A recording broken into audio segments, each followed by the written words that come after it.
नमस्कार। और आज की चर्चा में आपका स्वागत है। आज हम दिल्ली में जो ये धोखाधड़ी और घोटाले हो रहे हैं उनके बदलते तरीकों पर बात कर रहे हैं। जी बिल्कुल। जी, हमारे पास कुछ लेख हैं, समाचार रिपोर्टें और ज़मीनी अनुभव भी हैं। ये दिखाते हैं कि कैसे ये चालबाजियां सड़क से लेकर साइबर दुनिया तक फैली हुई हैं।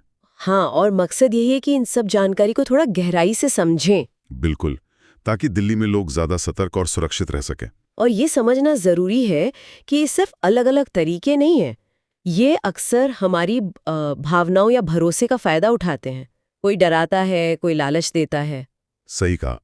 जैसे ये डिजिटल अरेस्ट वाला मामला कितना अजीब है। कोई फोन पर खुद को पुलिस वाला बता रहा है। हाँ, और कभी-कभी तो बाकायदा वीडियो कॉल पे नकली कोर्ट सीन भी दिखा देते हैं। इतना डरा देते हैं कि लोग लाखों करोड़ों ट्रांसफर कर देते हैं। वो दिल्ली में एक 90 साल के बुजुर्ग से साथ हुआ ना। जी, 3.5 करोड़ रुपए ठगे गए। गनीमत थी कि 2.2 करोड़ वापस मिल गए, लेकिन सोचे कितना भयानक अनुभव रहा होगा। और ये सिर्फ डर नहीं, ये शायद अधिकार के प्रति जो सम्मान या डर होता है उसका मनोविज्ञान इस्तेमाल करते हैं। बिल्कुल। और दिलचस्प बात यह है कि इसके तार कंबोडिया तक जुड़े मिले। मतलब ये कितने संगठित और अंतर्राष्ट्रीय हो गए हैं। तो क्या पुलिस कुछ कर रही है इसके लिए? हाँ, अच्छी बात यह है कि दिल्ली पुलिस अब एक सेंट्रलाइज्ड ऑनलाइन शिकायत सिस्टम और डेटाबेस पर काम कर रही है, खास तौर पर इसी तरह के फ्रॉड से निपटने के लिए। अच्छा, तो एक तरफ तो ये डर का इस्तेमाल हो गया, जी। दूसरी तरफ वो नौकरी वाले झांसे हैं, वो शायद उम्मीद का फायदा उठाते हैं। हाँ बिल्कुल, जैसे वो क्रिप्टो क्वीन वाला मामला, वर्क फ्रॉम होम के नाम पर 17 लाख की ठगी। और पैसे क्रिप्टो में? हाँ, USDT मतलब एक तरह की डिजिटल करेंसी, उसमें बदल दिए गए। ट्रैक करना मुश्किल हो जाता है। और वो नकली भर्ती कंपनियां भी तो हैं। जी, एक ने तो सैकड़ों लोगों को ठगा।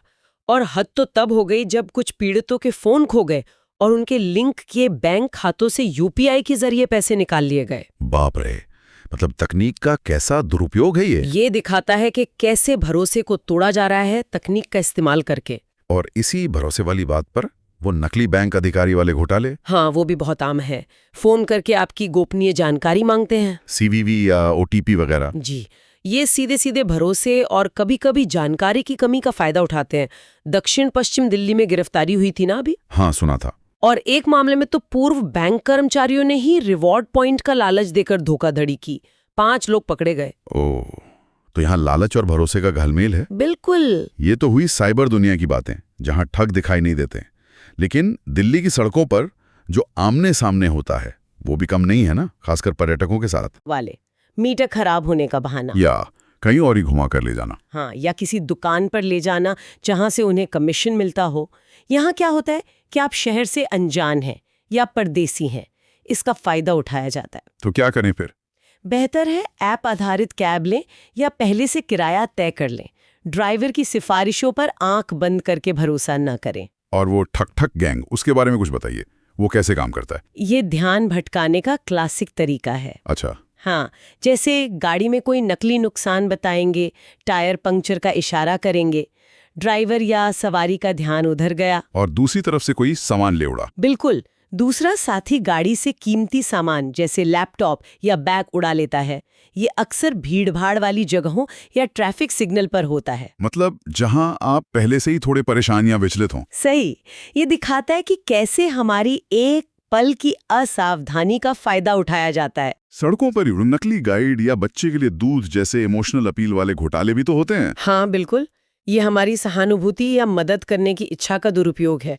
कोई आएगा, कहेगा बच्चे के लिए दूध लेना है, पैसे दे दो, और आप दे देते हैं। हाँ, क्योंकि छोटी रकम होती है, लेकिन ये उनका रोज का काम होता है।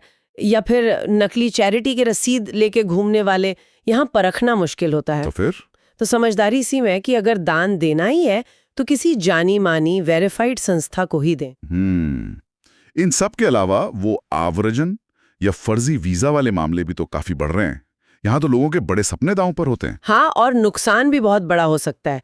दिल्ली पुलिस ने इसी साल 200 से ज्यादा गिरफ्तारियां की हैं फर्जी वीजा, जाली दस्तावेज के मामलों में। 200 से ज्यादा? जी, डोंकी रूट वाले मामले भी शामिल हैं इसमें। एक पीड़ित ने तो विदेश जाने के चक्कर में 50 लाख रुपए गंवा दिए नकली गारंटी पर। ओह, ये तो लोगों की बेहतर जिंदगी की उम्मीद का शोषण है। बिल्कुल। और आखिर में एक और चीज जो तकनीक से जुड़ी है, क्यूआर कोड वाले घोटाले और फिशिंग। ये कैसे होता है? ये बहुत चालाकी से किया जाता है। जैसे कोई नकली सरकारी वेबसाइट बना देंगे, आधार या पीएम किसान जैसी दिखने वाली, या किसी बिल जैसे बिजली या पानी का बिल, या किसी पोस्टर पर एक क्यूआर कोड लगा देंगे। आप उसे स्कैन करेंगे भुगतान के लिए, और पैसा कट जाएगा। हाँ, अगर आपने ध्यान नहीं दिया तो। वो असल में आपके यूपीआई ऐप में पेमेंट की इजाजत मांगता है। एक क्लिक किया और पैसा गया। दिल्ली के एक उद्यमी के साथ हुआ ना, नकली पानी के बिल पर क्यूआर कोड स्कैन करके 1.2 लाख रुपए गंवा दिए। बाप रे, ये तो तकनीक पर जो हमारा भरोसा है उसका गलत इस्तेमाल है। बिल्कुल। तो अगर हम इन सब बातों को समेटें तो कुछ मुख्य बातें हैं जो ध्यान रखनी चाहिए। जी बिल्कुल। सबसे जरूरी है हर दावे को सत्यापित करें, वेरीफाई करें। चाहे फोन पर कोई पुलिस अधिकारी बन रहा हो या कोई नौकरी का ऑफर दे रहा हो। दबाव में आकर कोई जानकारी या पैसा ना दें। बिल्कुल। तकनीक का इस्तेमाल सावधानी से करें। ऐप वाली कैब लें। क्यूआर कोड स्कैन करने से पहले यूपीआई ऐप में स्कैन और वेरीफाई का इस्तेमाल करें। अनजान लिंक पर क्लिक न करें। और सड़कों पर भीड़ में अपने सामान का ध्यान रखें, उसे सुरक्षित रखें। और जो भावनात्मक अपील होती हैं, जैसे भीख मांगना या चैरिटी, उन पर सोच समझकर प्रतिक्रिया दें। प्रतिष्ठित संगठनों के माध्यम से ही मदद करें। तो कुल मिलाकर दिल्ली में ये घोटाले सिर्फ अलग अलग तरह के ही नहीं हैं, बल्कि ये लगातार विकसित हो रहे हैं और हमारी अलग अलग कमजोरियों को निशाना बना रहे हैं। कभी डर, कभी लालच, कभी भरोसा, कभी जरूरत, यहाँ तक कि हमारी सहानुभूति भी। सही कहा। सतर्क रहना ही सबसे अहम है। ये दिखाता है कि हमें सिर्फ बाहरी खतरों से नहीं, बल्कि अपनी ही जो सहज मानवीय प्रवृत्तियां हैं उनके शोषण से भी सावधान रहना होगा। बिल्कुल। और इसी सोच के साथ हम अपने श्रोताओं के लिए एक सवाल छोड़ जाते हैं।